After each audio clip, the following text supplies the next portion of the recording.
ಬೆಂಗಳೂರು ಮಹದೇವಪುರ ಕ್ಷೇತ್ರದ ಐಟಿಪಿಎಲ್ ವೈಟ್ಫೀಲ್ಡ್ ಸರ್ಕಲ್ ಪ್ರದೇಶದಲ್ಲಿ ಬೀದಿ ವ್ಯಾಪಾರಿಗಳ ಮೇಲೆ ನಡೆದ ದೌರ್ಜನ್ಯವನ್ನು ಭಾರತೀಯ ಸೇವಾ ಸಮಿತಿ ಖಂಡಿಸಿದ್ದು, ಜವಾಬ್ದಾರಿ ವ್ಯಕ್ತಿಗಳ ವಿರುದ್ಧ ತಕ್ಷಣ ಕಾನೂನು ಕ್ರಮ ಕೈಗೊಳ್ಳುವಂತೆ ಜಿಲ್ಲಾ ಘಟಕದ ಅಧ್ಯಕ್ಷ ಹನುಮಂತ ಮನ್ನಾಪುರ್ ಒತ್ತಾಯಿಸಿದರು.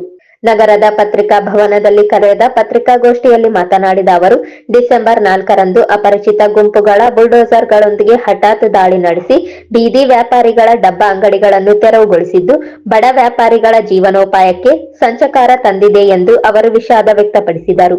ಈ ಘಟನೆಗೆ ಸ್ಪಂದಿಸಿ ಸಮಿತಿಯ ಸಂಸ್ಥಾಪಕ ಮತ್ತು ರಾಷ್ಟ್ರೀಯ ಅಧ್ಯಕ್ಷ ಡಾಕ್ಟರ್ ರಾಮಚಂದ್ರ ಚಿನ್ನಿ ಹೂಡಿ ಸ್ಥಳಕ್ಕೆ ಭೇಟಿ ನೀಡಿದಾಗ ಪರಿಸ್ಥಿತಿಯನ್ನು ಆಲೋಚಿಸುವ ವೇಳೆ ರಮೇಶ್ ರೆಡ್ಡಿ, ಉಮಾಶಂಕರ್ ಸೇರಿದಂತೆ ಕೆಲವರು ಅವರ ಮೇಲೆ ಹಲ್ಲೆ ನಡೆಸಿರುವುದಾಗಿ ಮನ್ನಾಪುರ್ ಆರೋಪಿಸಿದರು. ಬೀದಿ ವ್ಯಾಪಾರಿಗಳ ರಕ್ಷಣೆಗೆ ಸುಪ್ರೀಂ ಕೋರ್ಟ್ ಸ್ಪಷ್ಟ ನಿರ್ದೇಶನ ನೀಡಿರುವ ನಡುವೆಯೂ ಸ್ಥಳೀಯ ಮಟ್ಟದಲ್ಲಿ ದೌರ್ಜನ್ಯ ನಡೆಯುತ್ತಿರುವುದು ಗಂಭೀರ. ಮಹದೇವಪುರ ಎಸ್ಸಿ ಮೀಸಲು ಕ್ಷೇತ್ರದ ಶಾಸಕರಾದ ಅರವಿಂದ ಲಿಂಬಾವಳಿ ಈ ಕುರಿತು ಮೌನ ವಹಿಸಿರುವುದು ಸಾರ್ವಜನಿಕರಲ್ಲಿ ಅನುಮಾನ ಉಂಟು ಮಾಡುತ್ತಿರುವುದಾಗಿ ಶಂಕೆ ವ್ಯಕ್ತಪಡಿಸಿದರು.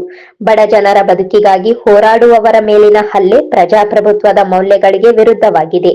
ಹಲ್ಲೆ ಮಾಡಿದವರ ಮೇಲೆ ತಕ್ಷಣ ಕಠಿಣ ಕಾನೂನು ಕ್ರಮ ಕೈಗೊಳ್ಳಬೇಕು ಎಂದು ಆಗ್ರಹಿಸಿದರು. ಪ್ರಕರಣದಲ್ಲಿ ಗೃಹ ಇಲಾಖೆ ತಕ್ಷಣ ಕ್ರಮ ಕೈಗೊಳ್ಳಬೇಕು, ಇಲ್ಲದಿದ್ದರೆ ರಾಜ್ಯವ್ಯಾಪ್ತಿ ಪ್ರತಿಭಟನೆ ಆರಂಭಿಸುವುದಾಗಿ ಎಚ್ಚರಿಕೆ ನೀಡಿದರು. ರಕ್ಷಣೆಗಾಗಿ ಪ್ರತಿ ವರ್ಷ ಅವ್ರೇನಪ್ಪ ಇಲ್ಲೇ ಒಂದು ಸಮಸ್ಯೆ ಆದ್ರೂ ಕೂಡ ಅವ್ರಿಗೆ ರಕ್ಷಣೆ ಮಾಡುವಂತ ವ್ಯಕ್ತಿ. ಅವರ ಮೇಲೆ ಕೆಲವು ಗುಂಡಗಳನ್ನು ಚೂಬಿಟ್ಟು ಹಲ್ಲೆ ಮಾಡಿಸಿದ್ದಾರೆ. ಅದನ್ನು ನಾವು ಖಂಡಿಸ್ತೀವಿ. ಯಾಕಪ್ಪ ಅಂತಂದ್ರೆ ಕೆಲವೊಬ್ಬರು ಬಡಬಗ್ಗರು ಫುಟ್ಪಾತ್ ಮೇಲೆ ಕುಳಿತುಕೊಂಡು ತಮ್ಮ ಉಪಜೀವನ ಸಾಗಿಸಲು ಸಣ್ಣ ಪುಟ್ಟ ವ್ಯಾಪಾರ ಮಾಡಿ ಬದುಕುವಂತ ಜನರಿಗೆ ಅವ್ರ ಮೇಲೆ ದೌರ್ಜನ್ಯ ಮಾಡಿ ದಬ್ಬಾಳಿಕೆ ಮಾಡಿ ಮತ್ತೆ ಆ ಕಾರ್ಮಿಕರ ಅವರ ವ್ಯಾಪಾರಸ್ಥರನ್ನು ರಕ್ಷಣೆ ಮಾಡಬಹುದಂತ ರಾಮಚಂದ್ರ ಚಿನ್ನಿ ಅವರ ಮೇಲೆ ಅಂತಂದ್ರ ಮಾರಣಾಂತಿಕ ಹಲ್ಲೆ ಮಾಡಿದ್ದಾರೆ. ಇಲ್ಲಿವರೆಗೂ ಅವರನ್ನು ಬಂಧಿಸದಿರುವುದು ನಮ್ಮ ಕಾಂಗ್ರೆಸ್ ಸರ್ಕಾರಕ್ಕೆ ನಾವು ಧಿಕ್ಕಾರ ಹೇಳ್ಬೇಕಂತದ. ಯಾಕಪ್ಪ ಅಂತಂದ್ರೆ ಅವರು ನ್ಯಾಯಯುತವಾಗಿ ಕಾನೂನುಬದ್ಧವಾಗಿ ಹೋರಾಟ ಮಾಡುವಂತ ಡಾಕ್ಟರ್ ರಾಮಚಂದ್ರ ಚಿನ್ನಿ ಅವರು ಏನಪ್ಪ ಅಂತಂದ್ರ ಅಲ್ಲಿ ಬಿಡಿ, ಅವರು ಸರ್ಕಾರಿ ಜಾಗದಲ್ಲಿ ಕೂತು ವ್ಯಾಪಾರ ಮಾಡ್ತಾರ, ಅಂತವ್ರ ಮೇಲೆ ನೀವು ಒಕ್ಕಲೆಬ್ಸೋದು ತಪ್ಪಂತೇಳಿ ಹೇಳಿದಾಗ ಅವ್ರ ಮೇಲೆ ನೀವೇನು ಕೇಳ್ತೀರಿ ಅಂತೇಳಿ ಅವ್ರ ಮೇಲೆ ಒಂದು ಗುಂಡಾ ಜಂಪ್ ಮಾಡಿದಂತ ಪ್ರವೃತ್ತಿ ಬೆಳೆದಿದ್ದಾಗ. ಹಾಗಾಗಿ ನಾವು ನಿಮ್ಮ ಪತ್ರಿಕಾ ಮೂಲಕ ಕೇಳೋದೇಶಂದ್ರೆ ಬೆಂಗಳೂರಿನ ವೈಟ್ಫೀಲ್ಡ್ ಪೊಲೀಸ್ ಸ್ಟೇಷನ್ ಕೂಡ ಪ್ರಕರಣ ದಾಖಲಾಗಿದೆ.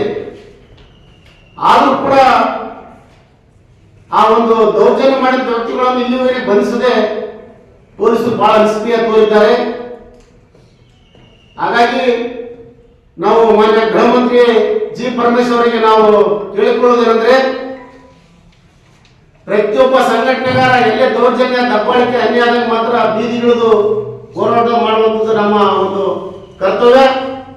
ಹಾಗಾಗಿ ಯಾರು ಶೋಷಣೆ ಮಾಡಲ್ಪಟ್ಟಿದ್ದಾರ. ಸುದ್ದಿಗೋಷ್ಠಿಯಲ್ಲಿ ಬಿ ತಿಮ್ಮಪ್ಪ, ಚಂದ್ರಶೇಖರ್, ವಿನೋದ್ ಕುಮಾರ್, ಕೃಷ್ಣ ಅಸ್ಕಿಹಾಳ, ಆನಂದ್, ಭೀಮೇಶ್ ಕಟ್ಟಟ್ಟೂರು, ಎಚ್ಆರ್ ರಂಜಿತ್ ಕುಮಾರ್, ವೀರೇಶ್, ವೆಂಕಟೇಶ್ ಸೇರಿದಂತೆ ಸಮಿತಿಯ ಕಾರ್ಯಕರ್ತರು ಉಪಸ್ಥಿತರಿದ್ದರು.